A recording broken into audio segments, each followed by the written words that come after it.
Welcome back, to the single worst episode of First Ring Daily that will Wow. ever exist. Yeah, this is it. I don't know if you should make that promise. We've had some really shitty episodes. Well, this one's bad because this episode isn't supposed to be happening. I'm not supposed to be here. Oh, I'm supposed to be sitting somewhere, maybe you, on a you see boat. everything through the Brad lens, you know? It is. This is Uh, this is the worst episode for you. this is the worst episode for all of us, Paul. You can't pretend I'm not here, Brad. I try to every day. I try to every single day. Oh my God.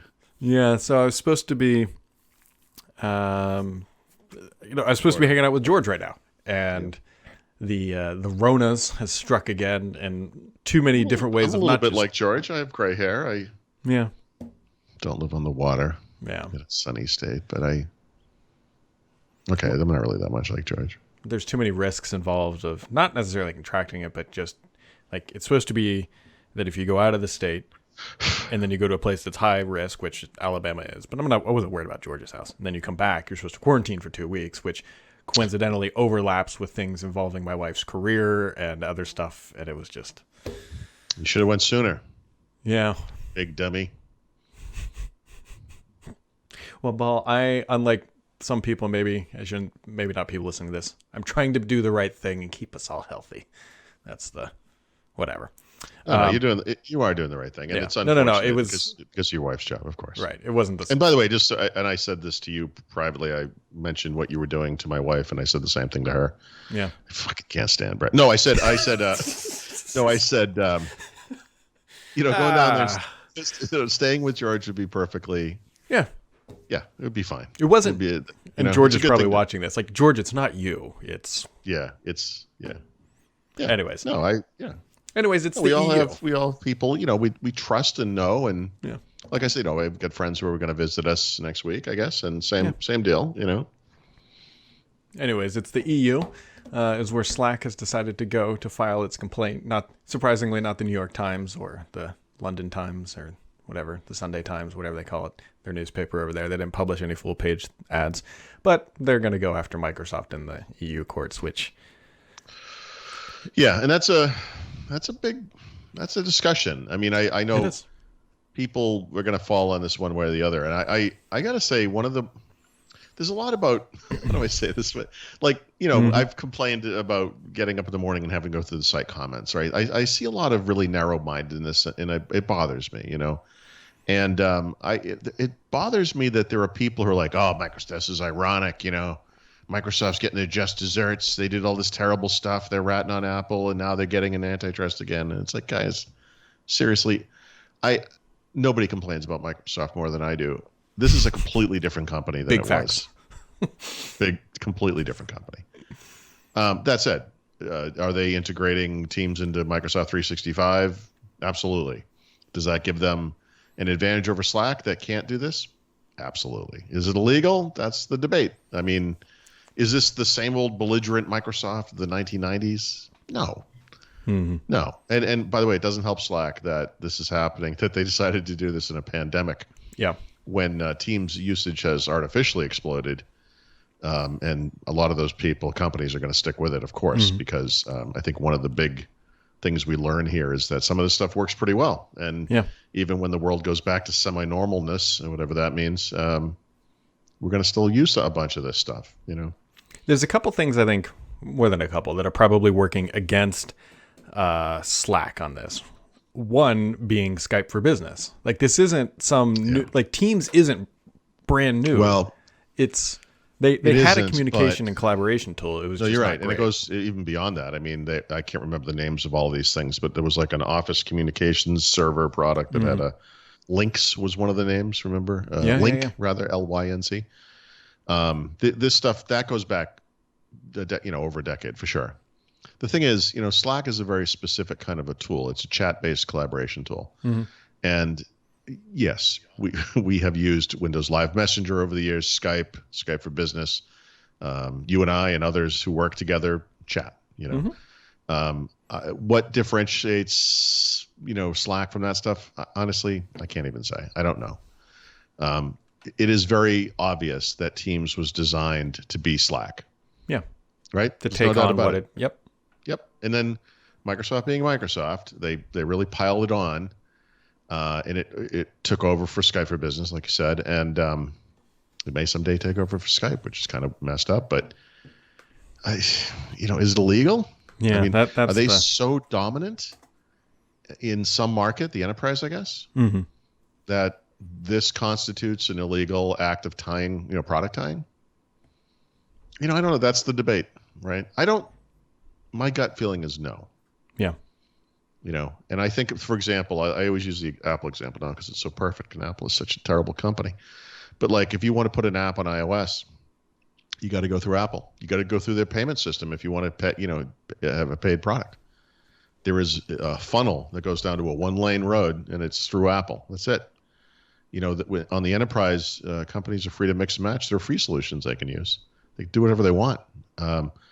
Even companies that are in the Microsoft ecosystem, so to speak, are not forced to use Microsoft products, right, and do not pay Microsoft even when they're not using Microsoft products, which is what happens on Apple. I mean, the reason Apple is in antitrust trouble right now is obvious. This one, it's like, I don't know. The other thing too, like let's pretend that the EU comes and says, yes, Teams is at a significant advantage in Microsoft. You have to remove Teams from there. Where does it stop though? Because you could make the very same argument for OneDrive. Yep, exactly right. Exactly right. And so, as someone said, I don't know, maybe it was Twitter, the comments. Yeah, I mean, so does Dropbox go to the EU and say, hey, they're bundling OneDrive, they're screwing us over? You're right. Yeah, where does it stop? This is not to put too fine of a point on this as either, but if you actually understand what Microsoft was forced to do because of its antitrust problems, the Internet Explorer product tying thing in the United States was thrown away.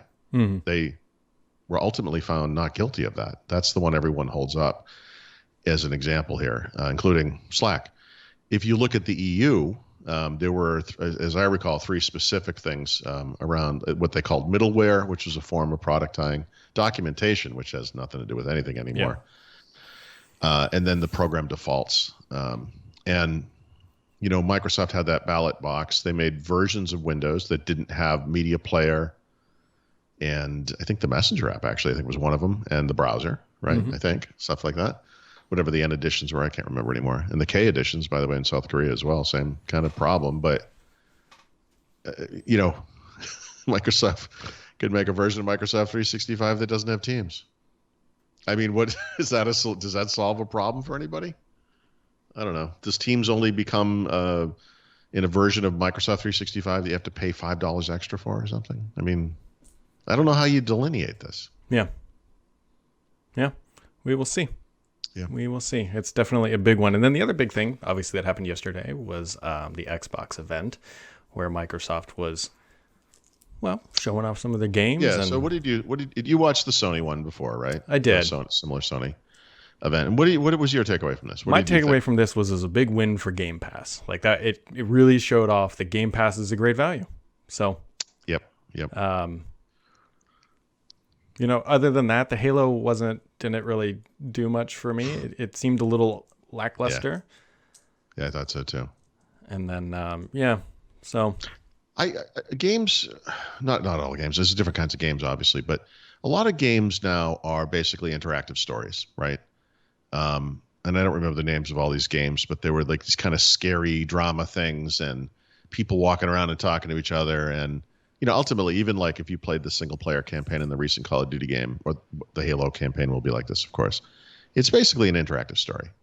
There are difficult parts you get bogged down, you're shooting things, or you have to solve a puzzle, or whatever it is. But really what you're doing is advancing a story, by interacting with it. And I guess the advantage of this new console is that these things will be prettier interactive stories, right? I mean, I don't know. I can't say that I was blown away by anything, but then I wasn't blown away by anything at the Sony one either. They seemed very similar to me. Halo was a little too much like Halo, which I know is a goofy thing. The thing is, they didn't really show off either very clearly. Like, and why? It's hard to stream too. Like, why the Series X is better than a PlayStation 5 in a performance or visual fidelity perspective. Yesterday. Right. And maybe what they should have done is shown Halo Infinite running side by side on an Xbox One X and on the Xbox Series X. You know, they also kind of made this claim that like the versions of these games would always look best on the Series X, and I kept thinking, well, but a lot of these are going to be on PCs. I mean, PCs could definitely be better. They just because they're expandable. Mm-hmm. You know, I don't know. Anyway, I didn't find it troubling. I thought the Sony event would skew a little too Nintendo, a little young. Yeah. You know, the goofy games. There were a couple of funny moments for sure in this thing, but and Tetris for some reason. But other than that, I mean, it was like the Tetris one was sort of like what, are we really watching? I guess we are. Yeah, whatever. A little. I guess they're trying to show something for everyone. But I thought the Xbox thing skewed more adult, and I don't mean like nudity. I mean like graphic violence, and there were two instances of violence toward children in this thing. I was like, wait, are you gonna kill a child like in a game demo? This is how you chose to show off your next console? Like it was kind of weird. I don't know. Anyway, it was good. Yeah. So it's a look, and I think the next big thing on everyone's agenda is August. Hopefully, where we'll get the reveal of the Lockhart, the pricing, the actual launch date. Which, by the way, Dina Bass tweeted out that she asked Amy Hood about a November launch, and Amy Hood was like, yes. So. Oh wow! There you go. So keep that as a potential launch date. Yeah, that makes sense. Yeah, I mean it's right in the wheelhouse of everything else that they had said. So here we are. Speaking of Amy Hood, I mean, anything notable from earnings that we probably never discussed? The $1.7 billion in Surface was pretty good. That was about $400 million higher than year over year, the previous year. Yeah, so and obvious of course, reasons why that was driven up, and then Surface Go to you. Yeah. And then the huge climb in Xbox was up like 65% year over year. And it was all like soft content and services, right? Because everyone's stuck at home. Now, did you notice, Paul? Did you notice in the wording that they used this time around? In previous releases, they always said a single or whatever title had boosted revenue. Yes, that's right. This time they said titles plural. Right. So because before it was like Fortnite, right? Right. And it was like they even said something like it was like a single third-party title or something like that. So yeah, I think this time they have a sizable number of Xbox Game Pass subscribers all of a sudden, and I think people are trying stuff out, which is great, And I don't know, like I guess I'm trying to think like what I would do if I was just so stuck. I mean, I guess I would spend money on some things. I mean, I feel like I would almost go back and look through what I had and say, well, I haven't. Never finished this one. Maybe I'll give it a shot or something. But this stuff, unfortunately, for Microsoft, there were some negatives from small business and medium-sized businesses dropping off, but there were some huge pluses because of COVID. Work, learn, play from home. So across, Windows licenses to PCs, on PCs, Surfaces, like you said, Xbox, content and services. I mean, these things are, we'll take the good news when we can, but this is a seasonal downtime for Surface and Xbox usually. So these are obviously kind of random one-offs. Well, maybe not one-offs because I guess we're going to get a couple of quarters in a row of this kind of stuff. But it's good fortune for Microsoft because they're building up to launch a new Xbox. This would usually be the worst downtime in history.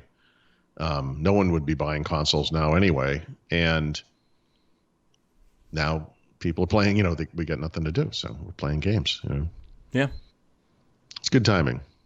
It is good timing. I'm also building a desk, which is also I saw that. What's that for? So I'd mentioned this like probably months ago. We're switching rooms where my office is upstairs because it's actually the larger of the second bedrooms, and so we're going to put my daughter into there because it's a larger room, and I'm going to take her old bedroom, which is a smaller room. Please keep the pink pony thing that I know is probably the current design theme in there. You're not far off. It was definitely pink. It was like pinkish purple, as my daughter would describe it, and it was unicorns. Okay, pretty damn close. Okay, that's you're like I said, you weren't far off, and so it has now been repainted conveniently the exact same color as my basement because we had a bunch of that paint left over, and then What's the color? Is it gray? Like a Yeah, it's like a blue gray. Gray. And then white trim, and then I'm building the desk that I put out on that I tweeted earlier, whatever I did with it. It's really just a butcher block top, and then I've got like 4 or 5 IKEA pole things left over from the desk I'm using currently. It's kind of the bottom and Yeah, I'm just gonna attach them to the bottom, and that's it. Like that's nice. yeah, it's just a little weekend project. Hopefully that's all done. Although my daughter's old room is quite literally in our living room right now because we had to take everything out to paint. Yep. So it's a mess. Yep. We'll see. And we'll be Cool. back. We'll be back Monday. Great. Maybe. I can't wait. Monday with tomorrow.